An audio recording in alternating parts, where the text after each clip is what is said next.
And this is a competitive game where each player is going to have their own set of menu items that they're trying to complete, and the first player that's able to do that is going to be the one to trigger the end of the game. The way that players do this is that you're always going to be drawing up to a hand of 7 cards, and then you're going to be trying to create a tableau of cards in order to meet the requirements of your menu item. On a turn, you just have one action that you can take, but you have 3 different options to choose from, and the first option allows you to modify your tableau by adding and removing cards from your hand. Whenever you add cards to your tableau, you're always going to be grouping them by their type.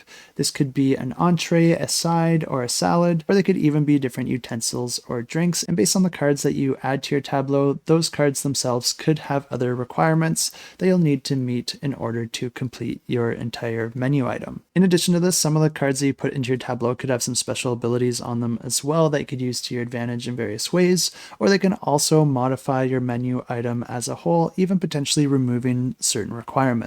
Players can also find certain icons scattered across these various cards, and once you're able to get 3 of those into your tableau, that's actually going to be earning you a boss card that is a very powerful card that can grant you with all sorts of special effects and abilities to help yourself or hinder your opponents. But another action that you can take instead of adding or removing cards from your tableau is to just play one of your trick cards from your hand. And these are all cards that will either harm your opponents or help yourself. And these do come classified in varying rarities, which usually indicate how powerful the card is. So you always want to be keeping your eye out for those legendaries. And the last action you can do is to just simply discard cards from your hand. And this can be really nice if you just have a bunch of cards that aren't super useful for you.